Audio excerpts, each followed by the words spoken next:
SK하이닉스 주주 여러분, 오늘 많이 놀라셨죠? 주가가 조금 조정받은 정도가 아닙니다. 어제까지만 해도 180만 원이 넘었던 종목이 장중 150만 원대까지 밀렸습니다. 오전 11시 13분을 기준으로 SK하이닉스는 159만 5천 원 부근에서 움직이고 있습니다. 166만 2천 원에서 시작했지만 매물이 쏟아지면서 157만 7천 원까지 내려왔고요. 전일보다 12% 가까이 밀린 상태입니다. SK하이닉스는 주당 가격이 큰 종목입니다. 그래서 10주만 보유하고 있어도 하루 평가 손실이 200만 원을 넘을 수 있습니다. 퍼센트보다 계좌에서 사라지는 금액이 먼저 눈에 들어올 수밖에 없어요. 자, 오늘 남은 흐름부터 말씀드리겠습니다. 오후에는 공포 매도가 진정되면서 낙폭을 일부 줄이려는 움직임이 나올 가능성이 있습니다. 다만 160만 원을 되찾은 뒤 머물지 못한다면 강한 반전보다 약한 종가를 남길 가능성이 더 높습니다. 오늘 하락을 회사의 경쟁력만으로 설명하면 흐름을 잘못 보게 됩니다. SK하이닉스 내부에서 갑자기 초대형 압제가 발생해 내려온 게 아니기 때문입니다. 지금 주가를 누르는 힘은 실적보다 시장 전체의 위험 회피에 가깝습니다. HBM4 공급이 중단됐다는 발표도 없고요. 빅테크 기업들이 AI 데이터 센터 투자를 취소했다는 소식도 없습니다. SK하이닉스가 갖고 있던 핵심 경쟁력이 오늘 아침 갑자기 사라진 건 아니에요. 그런데 주식은 현재 실적만으로 움직이지 않습니다. 앞으로 벌어들일 돈을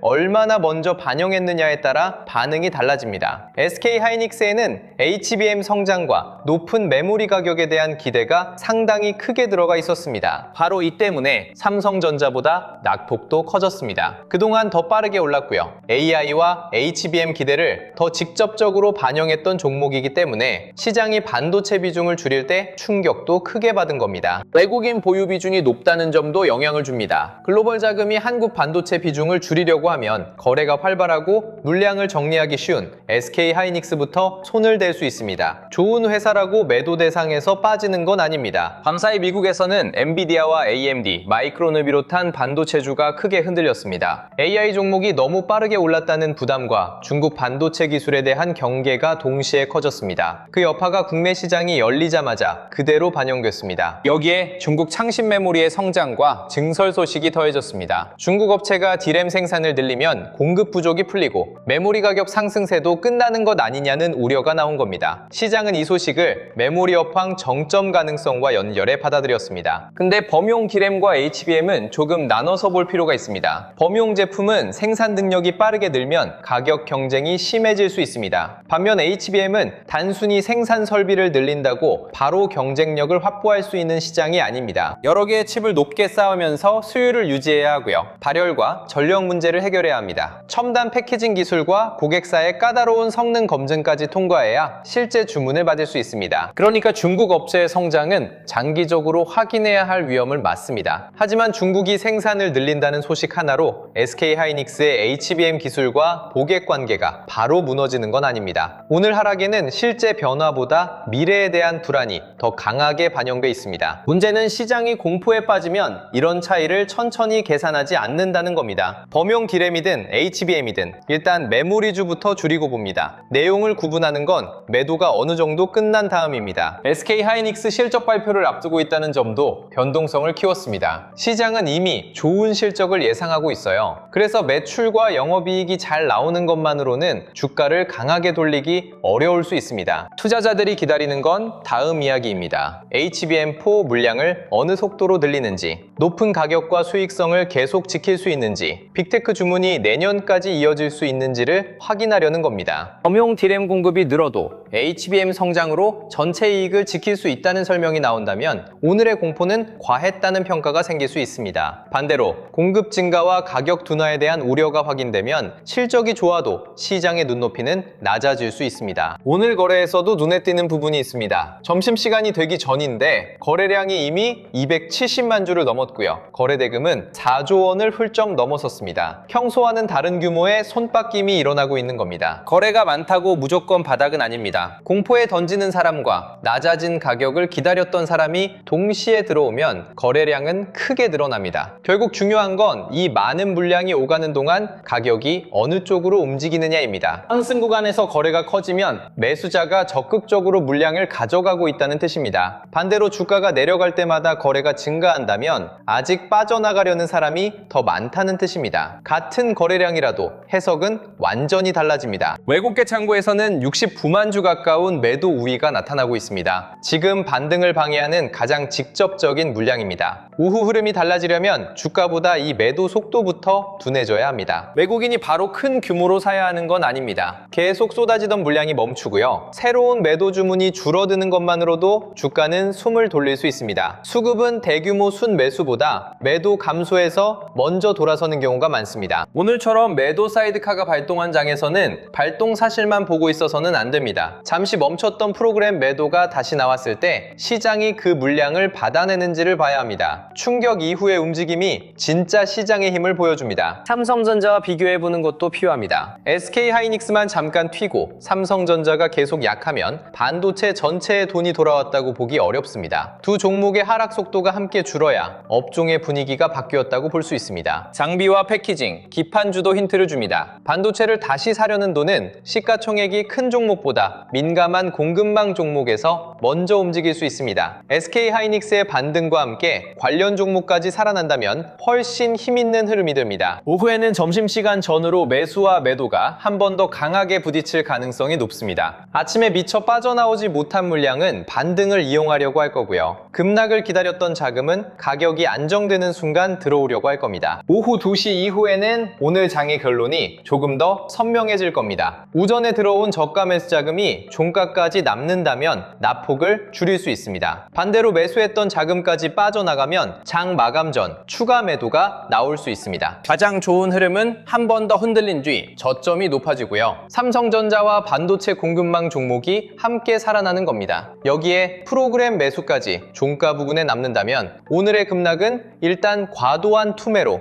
해석될 수 있습니다. 가장 좋지 않은 흐름은 반등이 짧게 끝난 뒤 거래량을 동반한 추가 하락이 나오는 겁니다. 이 경우에는 단기 매수자까지 손실 구간으로 들어가면서 손절 물량이 늘어날 수 있습니다. 장 마감이 가까워질수록 레버리지 자금도 위험을 줄이려고 움직일 수 있고요. 현금이 충분한 분들은 첫 반등을 놓쳐도 괜찮습니다. 오늘 하루 안에 바닥을 정확히 잡아야 한다는 생각부터 내려놓으세요. 가격이 한번 튄 뒤 다시 눌릴 때 매수세가 남아있는지를 확인하고 나눠 접근하는 편이 낫습니다. 이미 SK하이닉스를 높은 가격에서 매수한 분들은 마음이 더 급할 겁니다. 평균 단가를 낮추고 싶은 생각이 가장 먼저 들 수 있어요. 그런데 급락할 때마다 사면 매수가보다 보유 비중이 더 큰 문제가 될 수 있습니다. 한 종목이 계좌 대부분을 차지하면 작은 뉴스에도 전체 자산이 크게 흔들립니다. 반등이 나왔을 때 무조건 더 사기보다 현금이 얼마나 남아있는지 확인해야 합니다. 다음 변동에도 움직일 수 있는 여유를 만들어두는 게 먼저입니다. 낮은 가격에서 오랫동안 보유한 분들은 오늘 공포에 전부 던질 필요는 없습니다. 다만 수익이 줄어드는 게 아까워 아무런 대응도 하지 않는 건 다른 문제입니다. 처음 투자했던 이유와 현재 사업의 진행 상황이 같은지 확인해야 합니다. 신용이나 레버리지 상품을 보유한 분들은 대응 순서가 완전히 다릅니다. 회사의 전망보다 계좌가 오늘 변동을 견딜 수 있는지가 먼저예요. 추가 하락이 나왔을 때 버틸 현금이 없다면 물타기보다 위험을 줄여야 합니다. 지금 가장 피해야 할 건 감정적으로 결론을 바꾸는 겁니다. 주가가 반등하면 HBM은 역시 살아있다고 생각하고요. 다시 밀리면 중국이 다 따라잡았다고 생각하면 판단이 계속 흔들립니다. 기업의 변화는 하루 주가보다 느리게 나타납니다. 그런데 장중에는 이 많은 흐름을 혼자 확인하기가 쉽지 않습니다. 내 종목이 크게 떨어지고 있으면 뉴스를 읽어도 내용이 잘 들어오지 않고요. 지금 팔아야 하나, 조금 더 사야 하나를 고민하는 동안 시장의 돈은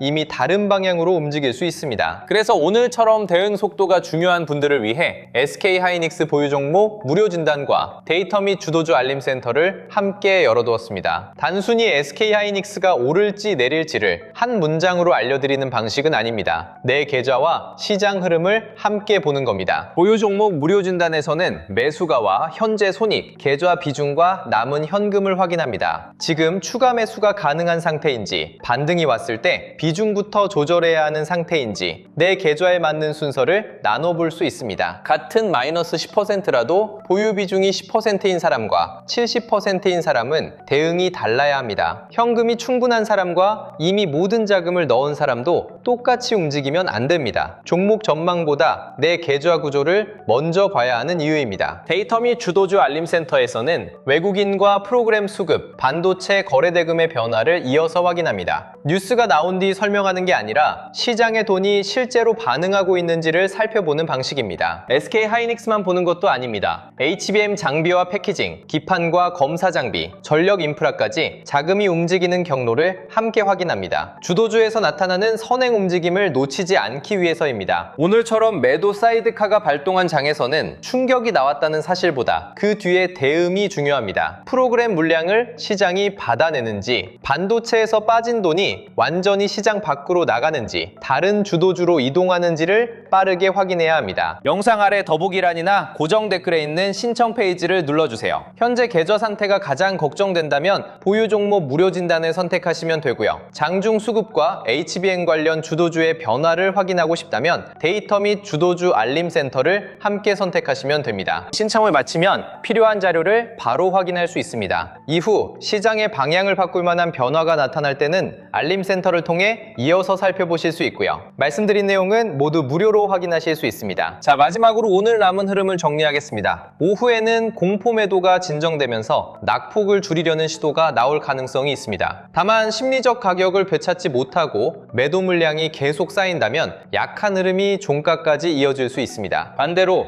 장중 두 번째 하락에서 새로운 저점이 나오지 않고 반도체 종목들이 함께 살아난다면 매도 압력이 줄었다고 볼 수 있습니다. 그때부터는 단순한 튕김이 아니라 물량 소화가 진행되고 있는지 확인해야 합니다. 오늘 중요한 건 가장 낮은 가격을 맞추는 게 아닙니다. 기업의 경쟁력과 주가의 수급을 분리해서 보고요. 내 계좌가 감당할 수 있는 범위 안에서 움직이는 겁니다. 이미 발생한 손실을 없었던 일로 만들 수는 없습니다. 하지만 공포에 휩쓸려 결정할지, 변화를 확인하고 대응할지는 지금 선택할 수 있습니다. 오늘 남은 장에서도 가격보다 돈의 움직임을 먼저 확인하시길 바랍니다.